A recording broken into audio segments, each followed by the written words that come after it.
നമസ്കാരം, ഞാൻ ഡോക്ടർ ഭാഗ്യ, QNP health കെയറിലെ Ayurveda ഡോക്ടറാണ്.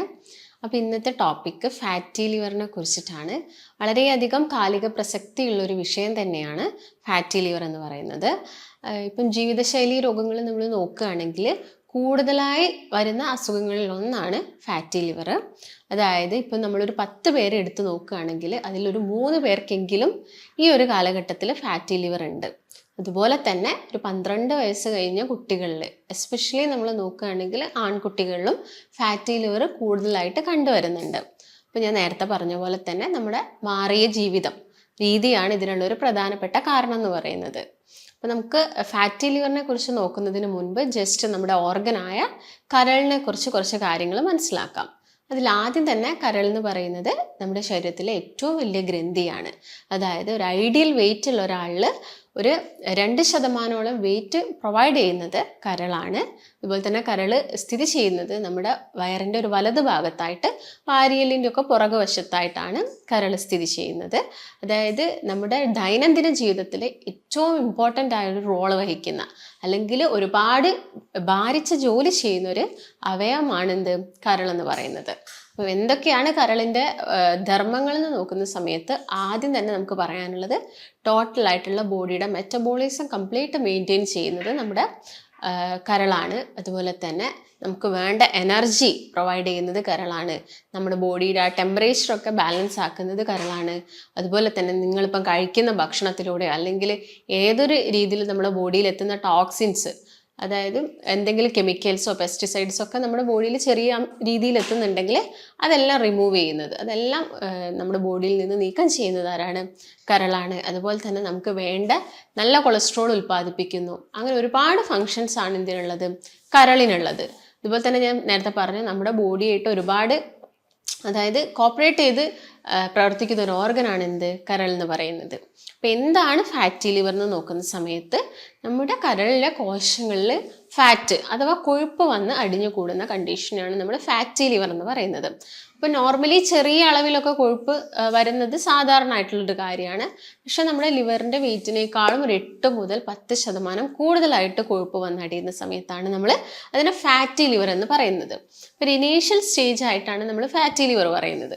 അതിൻ്റെ ഒരു ലാസ്റ്റ് സ്റ്റേജ്, അതായത് നമ്മൾ ഈ ഫാറ്റി ലിവർ മൈൻഡ് ചെയ്യുന്നില്ല, അതിന് വേണ്ടതായിട്ടുള്ള നമ്മൾ ബോഡിയിൽ ഡയറ്റ് ഒന്നും എടുക്കുന്നില്ല, പ്രോപ്പറായിട്ടുള്ള വ്യായാമം ഒന്നും ചെയ്യുന്നില്ലെങ്കിൽ പിന്നെ വരുന്നൊരു കണ്ടീഷനാണ് എന്ത്? Liver cirrhosis. അപ്പോൾ ആളുകൾക്കുള്ളൊരു സംശയമാണ് എന്ത്? ലിവർ സിറോസിസ് ഈ ആൽക്കഹോൾ യൂസ് ചെയ്തിട്ട് മാത്രമാണോ വരുന്നത്? അല്ല, നമ്മുടെ ഭക്ഷണ രീതിയിലൂടെയും എന്ത് വരാം? ലിവർ സിറോസിസ് വരാം. അപ്പോൾ ആദ്യം തന്നെ നമുക്ക് എന്തൊക്കെ കാരണങ്ങൾ കൊണ്ടാണ് ഈ ഫാറ്റി ലിവർ വരുന്നതെന്ന് നോക്കാം.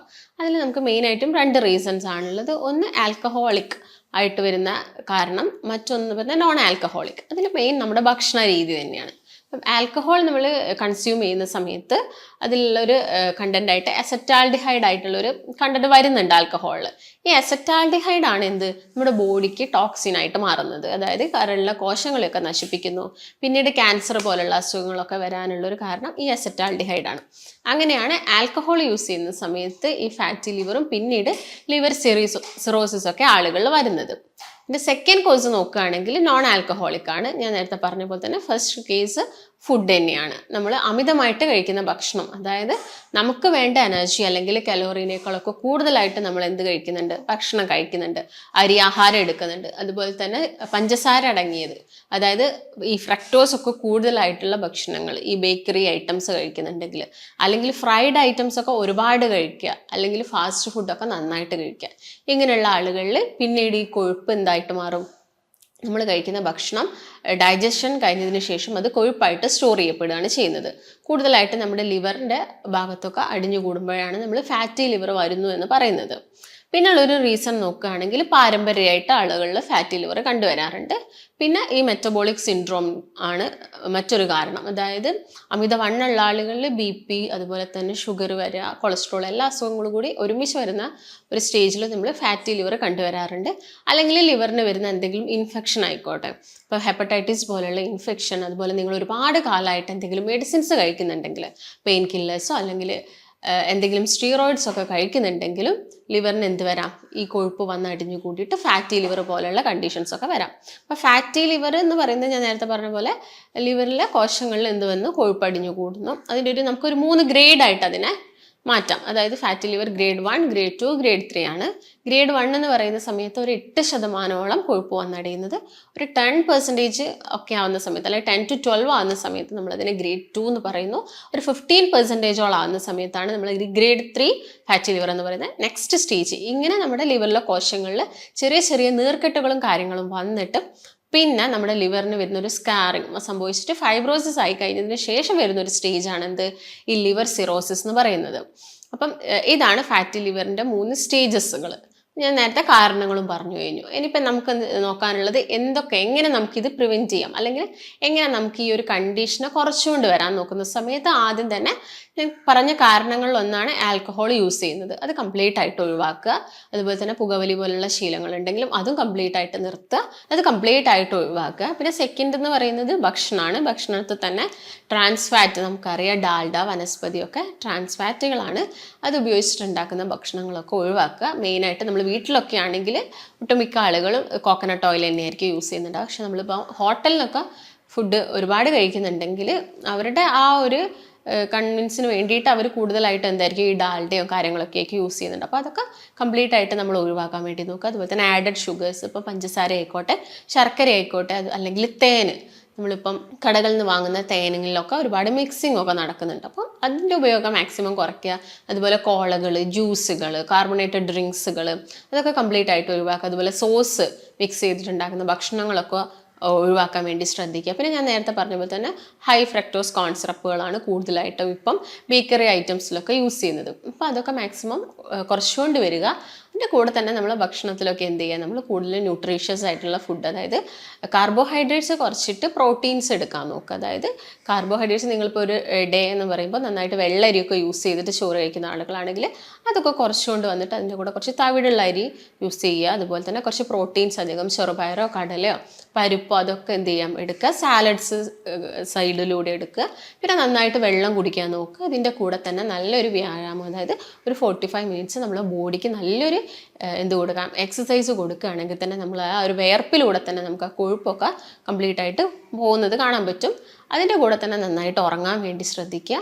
പിന്നെ മെയിനായിട്ട് ഞാൻ നേരത്തെ പറഞ്ഞ പോലെ നമുക്ക് വീട്ടിൽ ഒരുപാട് കാര്യങ്ങളാണ് ചെയ്ത് നോക്കാൻ പറ്റുന്നത്. അതായത് നന്നായിട്ട് വെജിറ്റബിൾസ് ഒക്കെ ആഡ്, അതായത് ഇപ്പോൾ ക്യാബേജ്, കോളിഫ്ലവർ ഒക്കെ നമ്മുടെ ലിവറിൻ്റെ ഹെൽത്തിന് നല്ല വെജിറ്റബിൾസ് ആണ്. അതൊക്കെ നന്നായിട്ട് കഴിക്കുക. മുളപ്പിച്ച ധാന്യം കഴിക്കാൻ നോക്കുക. അതുപോലെ തന്നെ നിങ്ങൾക്ക് വീട്ടിലൊക്കെ ആണെങ്കിൽ കീഴാർനെല്ലി ഇട്ട് തിളപ്പിച്ച വെള്ളമൊക്കെ കുടിക്കാം. അതെപ്പോഴും നമ്മുടെ ലിവറിൻ്റെ ഒരു ഹെൽത്ത് എന്ത് ചെയ്യാൻ പറ്റും, നമുക്ക് മെയിൻറ്റെയിൻ ചെയ്ത് പോകാൻ പറ്റും. അതുപോലെ തന്നെ നിങ്ങൾക്ക് എന്ത് ചെയ്യാം, ഡെയിലി നമ്മുടെ ഭക്ഷണത്തിൽ വെളുത്തുള്ളി, ചുവന്നുള്ളി, ഇങ്ങനെയുള്ള നമുക്ക് വീട്ടിൽ കിട്ടുന്ന കാര്യങ്ങളൊക്കെ നന്നായിട്ട് ചേർത്ത് കഴിക്കാൻ വേണ്ടിയിട്ട് തന്നെ ശ്രദ്ധിക്കുക. കാരണം ഞാൻ നേരത്തെ പറഞ്ഞല്ലോ, നമ്മുടെ ബോഡിയിലോട്ട് ഒരുപാട് ടോക്സിൻസ് അല്ലെങ്കിൽ കെമിക്കൽസ് ഒക്കെ ഡെയിലി എത്തുന്നുണ്ട്. അപ്പോൾ നമ്മൾ ഈവൻ കഴിക്കുന്ന പച്ചക്കറികൾ, കടകളിൽ നിന്ന് വാങ്ങുന്ന പച്ചക്കറികളാണെങ്കിൽ ഒരുപാട് കീടനാശിനി അടിക്കുന്നുണ്ട്. അതുപോലെ തന്നെ നമ്മൾ കഴിക്കുന്ന മത്സ്യങ്ങൾ, നമ്മൾ കടലിലോട്ടും പുഴകളിലോട്ടൊക്കെ ഒരുപാട് മാലിന്യങ്ങളൊക്കെ തള്ളുന്നുണ്ട്. ഇതിൻ്റെ ഭാഗമായിട്ട് വരുന്ന ചെറിയ ചെറിയ ടോക്സിൻസ് ഒക്കെ ചിലപ്പോൾ നമ്മുടെ വയറ്റിലെത്തിയിട്ട് അത് റിമൂവ് ചെയ്യാൻ വേണ്ടി ഹെൽപ്പ് ചെയ്യുന്നത് ആരാണ്, ലിവറാണ്. അപ്പോൾ ലിവറിൻ്റെ ഹെൽത്ത് എപ്പോഴും എന്തായിരിക്കണം, ഓക്കെ ആയിരിക്കണം. അതിന് വേണ്ടിയിട്ട് ഞാൻ പറഞ്ഞ ചുവന്നുള്ളിയൊക്കെ നന്നായിട്ട് കഴിക്കുക. അപ്പോൾ നിങ്ങൾക്ക് പെട്ടെന്ന് തന്നെ ഈ ഫാറ്റി ലിവറൊക്കെ കുറയ്ക്കാൻ വേണ്ടിയിട്ട് ഞാൻ നേരത്തെ പറഞ്ഞ ഭക്ഷണം ശ്രദ്ധിക്കുന്നതിൻ്റെ കൂടെ തന്നെ നിങ്ങൾക്കൊരു ചെറിയൊരു ഹോം റെമഡി പറഞ്ഞുതരാം. അതിന് വേണ്ടിയിട്ട് നിങ്ങൾ ജസ്റ്റ് ഒരു 1 മന്ത് ഫോളോ ചെയ്യേണ്ടതാണ്. First 10 days, next 10 days, last 10 days. ഈ ഫസ്റ്റ് 10 ഡേയ്സിൽ നിങ്ങൾക്ക് ഒരു അര ഗ്ലാസ് മോരിലോട്ട് ഒരു 2-3 ചെറിയുള്ളി മിക്സ് ചെയ്തിട്ട് ഒരു തണ്ട് കറിവേപ്പില ഇട്ടിട്ട് നന്നായിട്ട് ജസ്റ്റ് ഒന്ന് അടിച്ചിട്ട് ആദ്യത്തെ 10 ദിവസം കഴിക്കാം. നെക്സ്റ്റ് 10 ഡേയ്സ് അതുപോലെ തന്നെ ഒരു 1.5 ടീസ്പൂൺ ബാർലി പൗഡർ ഒരു ഗ്ലാസ് വെള്ളത്തിൽ മിക്സ് ചെയ്തിട്ട് തിളപ്പിച്ചിട്ട് ആ വെള്ളം കുടിക്കാം. അതുപോലെ തന്നെ ഒരു ലാസ്റ്റ് 10 ഡേയ്സ് ആണെങ്കിൽ ഇങ്ങനെ തന്നെ ഒരു ഗ്ലാസ് വെള്ളത്തിൽ ഒരു 2 നെല്ലിക്കയും ഒരു നുള്ളു മഞ്ഞൾപ്പൊടി അതുപോലെ തന്നെ കറിവേപ്പിലൊക്കെ മിക്സ് ചെയ്തിട്ട് ഒരു ജ്യൂസ് പോലെ ആക്കിയിട്ട് നിങ്ങൾക്ക് അവസാനത്തെ ഒരു 10 ദിവസം കുടിക്കാം. ഇങ്ങനെ ചെയ്യുകയാണെങ്കിൽ നമുക്കൊരു 1 മന്തിനുള്ളിൽ തന്നെ ഫാറ്റി ലിവറൊക്കെ കുറഞ്ഞു വരുന്നത് കാണാൻ പറ്റും. ഇപ്പോൾ ഒരു ഗ്രേഡ് 1ഉം ഗ്രേഡ് 2 ഒക്കെ നമുക്ക് ഈസി ആയിട്ട് തന്നെ നമുക്ക് ലിവറിൻ്റെ ആ നോർമൽ സ്റ്റേജിലോട്ട് നമുക്ക് കൊണ്ടുവരാൻ പറ്റും. ഒരു ഗ്രേഡ് 3 ഒക്കെ ആവുന്ന സമയത്ത് നിങ്ങൾക്ക് ഒരുപാട് അസ്വസ്ഥതകളും കാര്യങ്ങളൊക്കെ ഉണ്ടെങ്കിൽ, അതും അല്ലെങ്കിൽ നല്ല ക്ഷീണമുണ്ട്, ഈ വയറിൻ്റെ വലതുവശത്ത് നല്ല വേദന ഉണ്ട്, ഓക്കാനം, ഛർദി, അങ്ങനെ ഒരുപാട് ലക്ഷണങ്ങൾ ഫാറ്റി ലിവറുള്ള ആളുകളിൽ നമുക്ക് കാണാൻ സാധിക്കും. ഇങ്ങനെയൊക്കെ നല്ല ബുദ്ധിമുട്ടൊക്കെ വരികയാണെങ്കിൽ, ഇപ്പോൾ നിങ്ങളൊരു ഗ്രേഡ് 3യിലാണ് എത്തിയിരിക്കുന്നതെങ്കിൽ ചിലപ്പോൾ നിങ്ങൾ മെഡിസിൻസും കാര്യങ്ങളൊക്കെ സ്റ്റാർട്ട് ചെയ്യേണ്ടി വരും. അപ്പോൾ ഇതൊക്കെയാണ് ഫാറ്റി ലിവറിനെ കുറിച്ച് മെയിനായിട്ട് പറയാനുള്ള കാര്യങ്ങൾ. അപ്പോൾ നിങ്ങൾക്ക് എന്തെങ്കിലും സംശയങ്ങളോ കാര്യങ്ങളോ ഒക്കെ ഉണ്ടെങ്കിൽ താഴെ കാണുന്ന നമ്പറുമായിട്ട് ബന്ധപ്പെടുക. നമുക്ക് മറ്റൊരു നല്ല ഹെൽത്ത് ടോപ്പിക്കുമായിട്ട് വീണ്ടും കാണാം. നന്ദി.